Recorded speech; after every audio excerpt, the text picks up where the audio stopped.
The first Jew, Abraham, was called Ivri, which means from the other side, because he came to Israel from the other side of the river. This name stuck because in his faith he was opposing everyone around him. That is, he was on the other side from everyone else ideologically. Because of that, his descendants, who were always professing a faith that was different from the religion of those around them, were also called Ivri. From here came the English word Hebrew. The word Jew comes from Yehudi in Hebrew. And interestingly enough, it is not used anywhere in the 5 books of Moses. The first mention of Yehudi as Jew we find in the scroll of Esther, Megillat Esther, which is describing the history of Purim. It says that Mordechai lived in the city of Shushan and he was a Jew. Who were these Jews? And why was this word never mentioned in the Torah before? During those years, our nation was in exile in the superpower of the time, Persia. They were not oppressed, they were well respected, and unfortunately, most of them were assimilated. They, as it often happened in our history, believed that the Torah was outdated, that they needed to be accepted in the larger society, and to do this, they had to keep up with the progress and become more Persians than Jews. This approach probably sounds familiar to many of you.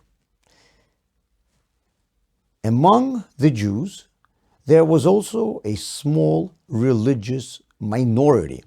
Today, they would be called ultra-Orthodox or Haredim. Those who did not follow the Torah were saying that they are denying it. And those who were observing the Torah, in contrast to them, were calling themselves agreeing with it. In Hebrew, Yehudi comes from lehodot, which means agree.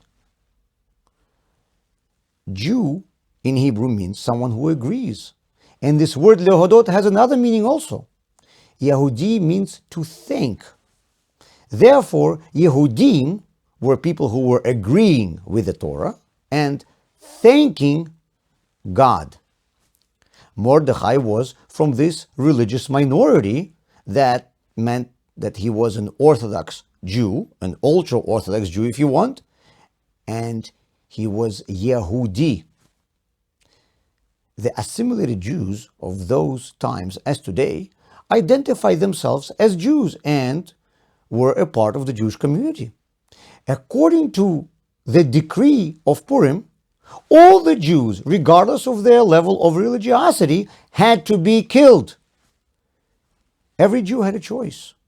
He was able to completely abandon the Jewish community, become an ordinary Persian, and then he would be completely safe. But to everyone's surprise, at the time of threat, instead of fleeing from their Jewishness, Jews heeded Mordechai's call. They started coming to synagogues, doing more mitzvot and studying the Torah while risking their lives. The Torah says that this is why they deserved the miracle of Purim. So if that's the case, why do we call all Jews Jews?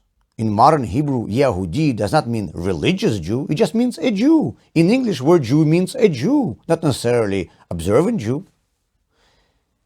Despite of the fact that Jews who followed the Torah back then, the Orthodox Jews, were an overwhelming minority, in subsequent generations, all Jews started being called Jews because the descendants of the assimilated Jews were no longer existing as Jews.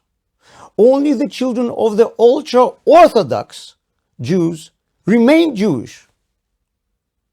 If you call yourself a Jew today, it is only because your ancestors were Jews.